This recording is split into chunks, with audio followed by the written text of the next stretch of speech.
हर साल 19 जनवरी को ओशो की पुण्यतिथि मनाई जाती है। ओशो की पूरी जिंदगी विवादों से भरी रही। कोई ओशो को महान दार्शनिक मानता है तो कोई उनके विचारों की वजह से उन्हें सेक्स गुरु की संज्ञा देता है। ओशो ने संभोग से समाधि का मंत्र दिया। वो भौतिकतावाद और अध्यात्म को अलग अलग नहीं करते थे। ओशो का मानना था कि इंसान को अपनी इंद्रियों का दमन करके और पूरी तरह से सांसारिकता का त्याग करके संन्यास की तरफ नहीं बढ़ना चाहिए, बल्कि इससे होते हुए आध्यात्मिकता की तरफ जाना चाहिए। ओशो की जिंदगी पर एक डॉक्यूमेंट्री भी आ चुकी है। साल 2018 में आई Netflix documentary wild wild country में ओशो के अमेरिका के ओरेगन स्थित आश्रम के बारे में दिखाया गया है। वाइल्ड वाइल्ड कंट्री में ओशो के आश्रम में रहने वाले कई शिष्यों का इंटरव्यू है। ओशो के शिष्यों ने बताया है कि उनके व्यक्तित्व में एक गजब आकर्षण था और जो कोई उनके पास जाता था उनसे प्रभावित हुए बिना नहीं रह पाता था। द गार्डियन के एक पत्रकार सैम वेलस्टन ने इस वेब सीरीज का रिव्यू किया था। इसके बाद उन्होंने उस आश्रम में रहने वाले नोवा का भी इंटरव्यू किया था। पत्रकार का कहना था कि वो वाइल्ड वाइल्ड कंट्री में दिखाई गई बातों के अलावा और भी बहुत कुछ जानना चाहता था, जैसे कि ओशो के आश्रम में बच्चों का जीवन कैसे गुजर रहा था और उन पर इसका कैसा असर पड़ रहा था। नोवा की उम्र अब 50 साल के करीब है। नोवा ओशो के आश्रम में करीब 4 साल रहे। उन्होंने साल 2018 के इंटरव्यू में आश्रम में अपने अनुभवों के बारे में बताया था। रिपोर्ट के अनुसार 1976 में नोवा के माता पिता को भारत में रह रहे थे उनके एक मित्र से चिट्ठी मिली जिसमें लिखा था कि उसने जीवन का सही मतलब समझ लिया है। इसके बाद नोवा के माता पिता भी लंदन में सब कुछ छोड़कर भारत में ओशो के पुणे आश्रम में आ गए। वाइल्ड वाइल्ड कंट्री में भी दिखाया गया है कि 1981 में भारत से बाहर जाने को मजबूर होने के बाद ओशो ने ओरेगन में किस तरह अपना आश्रम बनाया और स्थानीय लोगों के साथ धीरे धीरे कैसे संघर्ष बढ़ता गया। नोवा ने अपना अनुभव साझा करते हुए बताया कि पुणे में उसका परिवार एक नई जिंदगी को स्वीकार कर चुका था। नोवा ने बताया कि ओशो आश्रम में आने वाले हर व्यक्ति को एक नया नाम देते थे और उसका नाम वहां पर स्वामी देव रूपम था। आश्रम में नोवा की मां अलग रहती थीं और पिता अलग रहते थे और नोवा बच्चों के लिए बनी झोपड़ी में रहता था। उसने बताया, हम 70 के दशक के मध्य वर्गीय परिवार थे और बहुत ही कम समय में हमारे परिवार की इकाई को तोड़ दिया गया था। बांस की बनी झोपड़ी में नोवा के साथ ऑस्ट्रेलिया, जर्मनी और अमेरिका से आए कई बच्चे थे। नोवा ने बताया, वहां एक स्कूल था जहां शर्मा नाम के एक लंबे बाल वाले टीचर गिटार लेकर आते थे और हम सभी वहां का एक गाना गाते थे। मुझे नहीं पता था कि स्कूल में होना या ना होना क्या मायने रखता था। जब मैं अपने देश में वापस आया तब मैं 10 साल का था और तब तक मैं कुछ पढ़ लिख नहीं सकता था।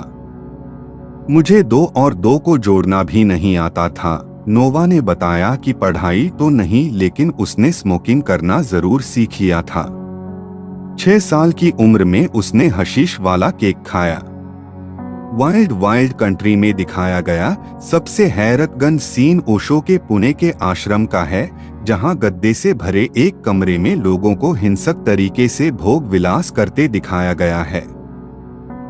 नोवा ने बताया, वहां एक स्कूल था जहां शर्मा नाम के एक लंबे बाल वाले टीचर गिटार लेकर आते थे और हम सभी वहां का एक गाना गाते थे। मुझे नहीं पता था कि स्कूल में होना या ना होना क्या मायने रखता था। जब मैं अपने देश में वापस आया तब मैं 10 साल का था और तब तक मैं कुछ पढ़ लिख नहीं सकता था। मुझे 2 और 2 को जोड़ना भी नहीं आता था। नोवा ने बताया कि पढ़ाई तो नहीं, लेकिन उसने स्मोकिंग करना जरूर सीख लिया था। 6 साल की उम्र में उसने हशीश वाला केक खाया। वाइल्ड वाइल्ड कंट्री में दिखाया गया सबसे हैरतगंज सीन ओशो के पुणे के आश्रम का है, जहां गद्दे से भरे एक कमरे में लोगों को हिंसक तरीके से भोग विलास करते दिखाया गया है। नोवा ने बताया कि उसने ऐसा कुछ तो आश्रम में नहीं देखा, लेकिन लोग कुछ अजीबोगरीब व्यवहार करते थे। उनके हंसने का एक तरीका था जिसके जरिए वो कहते थे कि मैं अपनी भावनाओं को स्वीकार करता हूँ। रात में हजारों लोग हंसते हंसते अचानक रोने लगते थे। नोवा ने बताया कि वो उस उम्र में सेक्स के बारे में जानता था। यहाँ हर समय यौन संबंध बनाते लोगों की आवाजें सुनी जा सकती थीं। नोवा को पता था कि उसके पेरेंट्स के अलग अलग पार्टनर थे। नोवा ने बताया कि इसे लेकर वो कभी अपसेट नहीं होते थे, क्योंकि उनके पिता कहते थे कि सब कुछ शानदार है। मुझे पता था कि मेरी माँ इन सब चीजों से जूझ रही थीं। कहने को तो हम तब भी एक परिवार थे, लेकिन हम एक साथ नहीं थे। कुछ बातों में आजादी अच्छी थी, लेकिन नोवा कहते हैं, जब आपके जीवन में कोई बाउंड्री नहीं रहती है तो दुनिया काफी खतरनाक लगने लगती है। नोवा ने बताया, ओशो की विचारधारा में कुछ मूलभूत समस्याएं थीं।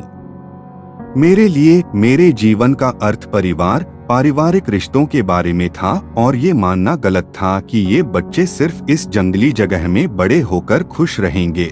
वाइल्ड वाइल्ड कंट्री में रजनीश की पर्सनल असिस्टेंट मां आनंद शीला के बारे में भी बताया गया, जिन्होंने ओरेगन में रजनीशपुरम स्थापित करने में मदद की थी।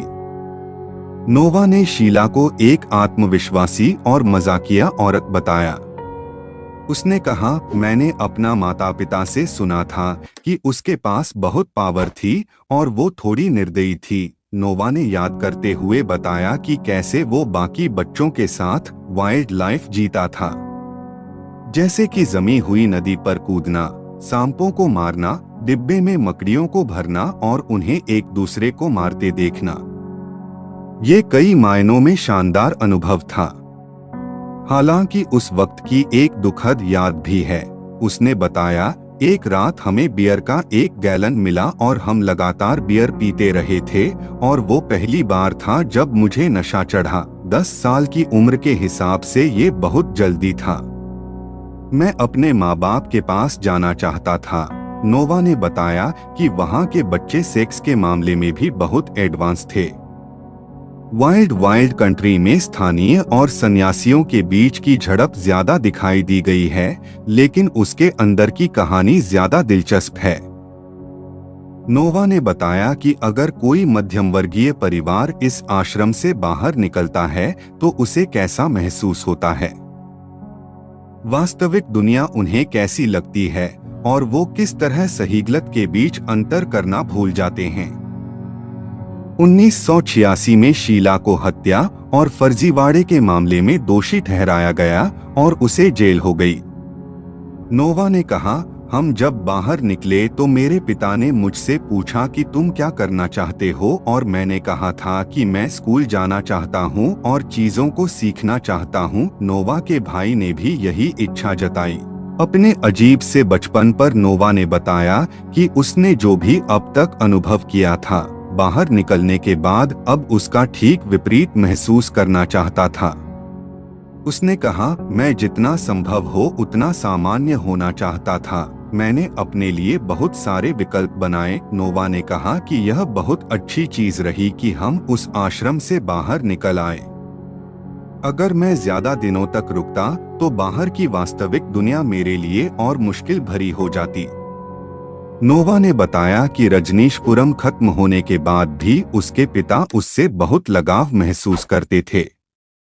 खुद के बारे में बात करते हुए नोवा ने बताया कि मुझ में उस दौर को लेकर अच्छी और गुस्से वाली दोनों भावनाओं का मिश्रण है। मैंने बचपन में बिना किसी सीमा में रहे जिया है। मैंने कई डरावनी चीजों का अनुभव किया। मैंने जाना कि कैसे लोग शक्ति का दुरुपयोग कर सकते हैं और कैसे भावनाओं को नियंत्रण से बाहर किया जा सकता है। दोस्तों, मैं आशा करता हूं कि इस वीडियो के माध्यम से आपके जीवन में पॉजिटिव चेंज लाने में मदद मिली होगी। अगर आपको यह वीडियो और जानकारी अच्छी लगी तो अपने फ्रेंड्स और परिवार में इस वीडियो को शेयर करें और एक प्यारा सा कमेंट करें और ऐसे ही वीडियो देखने के लिए मेरे चैनल को अवश्य सब्सक्राइब ले घंटी को प्रेस कर ले।